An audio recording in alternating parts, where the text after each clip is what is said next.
Hi, Learwood family. I'm Mrs. Castrilla, and I am the World Studies teacher for Team Adventure. A little bit about myself. This is my 19th year of teaching and my 8th year to teaching World Studies at Learwood. I have 3 children. Charlie is my daughter, starting 7th grade this year. Will is my son, who is starting 4th grade. And I have a 4-year-old, Anna, at home.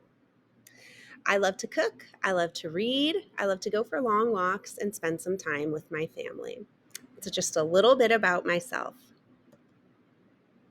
So your child is on Team Adventurer.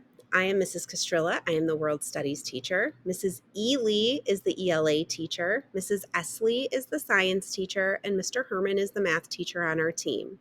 It's a little confusing with our 2 Mrs. Lees, but I explained to the students that, remember, Mrs. E. Lee teaches ELA and Mrs. Esley teaches science, and there should be no problem. Some materials that I expect students have on a daily basis for class are a charged Chromebook. I'm okay with students bringing their charger if the Chromebook battery dies. I would rather have them be able to participate with their Chromebook plugged in than not participate at all. Headphones. Students should also have a notebook dedicated to just this class, a pencil, and a folder. I have some pretty simple class expectations as students have been attending school for at least 8 years. They know and understand how to behave in a classroom.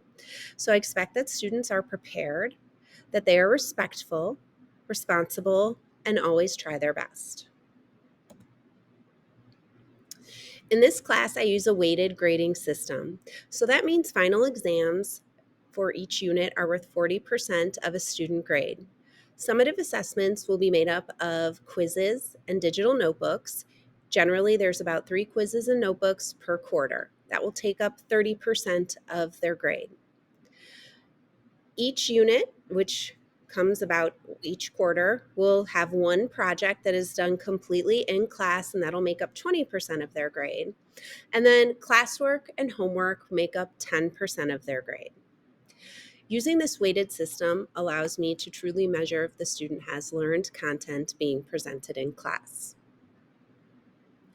Students will continue using the same textbook they used in 6th grade, so they're very familiar with it, and that is the Pearson My World textbook. I will not be sending textbooks home because the textbook is available online. But if any situation comes up where a student is going on vacation or just needs a textbook, they can always sign one out and take it home. I love 7th grade content. Everything we do is very interesting. So we have 4 major units, and these major units are going to go along with each quarter of the school year. For the first quarter, students will be studying ancient Greece. So we learn about mythology, we learn about the Olympics, we learn about architecture, and it's pretty cool. The second quarter, we'll learn about ancient Rome. So we study gladiators, we study architecture like the Colosseum, Julius Caesar, Augustus Caesar, and the Roman Empire. In the third quarter, we will study the Middle Ages. Students tend to really love this unit because we talk a lot about things that they're interested in, like castles and knights and kings and queens. We talk about the Crusades and plagues. And then finally, in the fourth quarter, we talk about the Renaissance, and students will learn about art. They'll learn about science and technology. They'll learn about literature and William Shakespeare. So Renaissance is also generally a pretty high interest topic. If you ever have any questions, please email me. It's the best way to contact me, and I check my email often throughout the school day. I've listed my email here on the screen, and it's also on the school website. I'm very excited to work with your child this year and hope that it's the best year yet. Thank you.